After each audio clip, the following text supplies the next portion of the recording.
Assalamualaikum warahmatullahi wabarakatuh. Perkenalkan, nama saya Bayu Dimitri Saputra dengan nomor NIM 1872050047 dari Prodi Pendidikan Ekonomi semester 2 Universitas Pancasakti Bekasi dengan dosen pengampu Ibu Rita Aryani MM. Dalam video kali ini saya akan membahas tentang proyek UAS perkembangan peserta didik. Pertama itu perkembangan moral.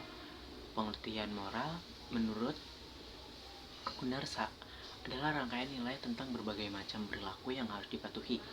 Istilah moral berasal dari kata mores yang berarti tata cara dalam kehidupan, adat istiadat atau kebiasaan.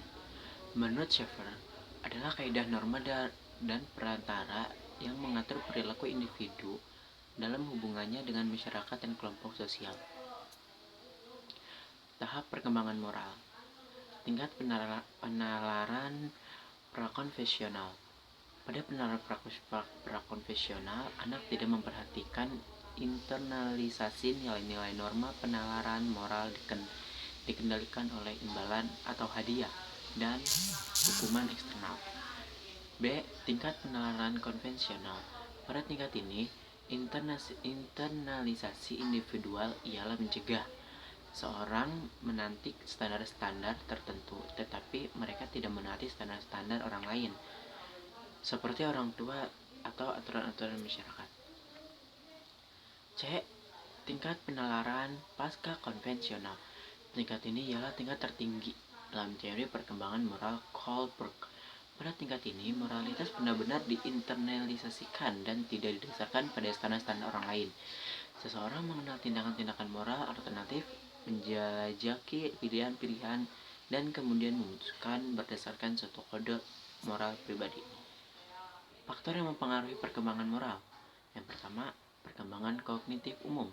Penalaran umum yang tinggi yaitu penalaran yang dalam mengenai hukum moral dan nilai-nilai luhur, seperti kesetaraan, keadilan, hak-hak asasi manusia, dan memerlukan refleksi yang mendalami mengenai ide-ide abstrak.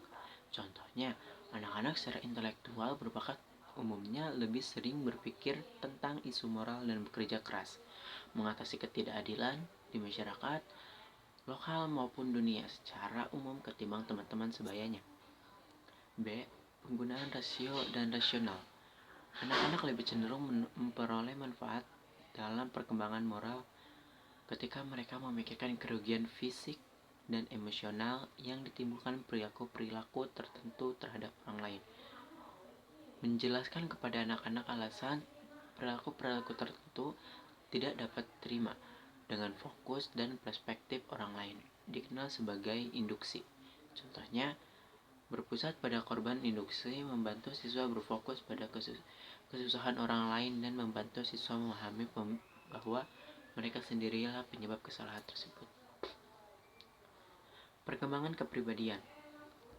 Perkembangan kepribadian yang sesungguhnya adalah abstrak atau maknawiyah, sukar dilihat atau diketahui secara nyata.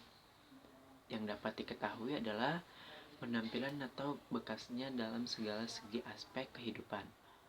Misalnya, dalam menghadapi setiap persoalan atau masalah, baik yang ringan maupun yang kuat.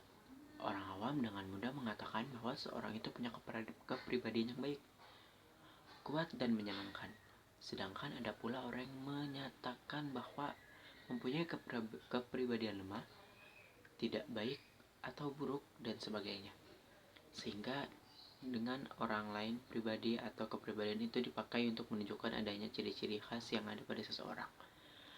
Proses perkembangan kepribadian yang pertama itu proses perkembangan kepribadian anak.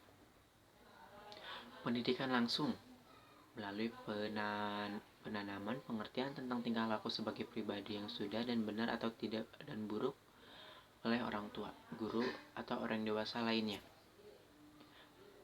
B. Proses perkembangan kepribadian, pendidikan watak atau karakter dan pengajaran agama di kelas, pendidikan etika, atau dilakukan dengan cara pengklarifikasian nilai.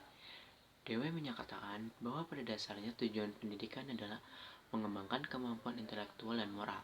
Prinsip-prinsip psikologi dan etika dapat membantu sekolah untuk meningkatkan seluruh tugas pendidikan dalam membangun kepribadian siswa yang kuat. aspek-aspek kepribadian, yaitu aspek kejasmanian, aspek kejiwaan, dan aspek kepribadian yang luhur. Sekian dari saya, kurang lebihnya mohon maaf. Wassalamualaikum warahmatullahi wabarakatuh.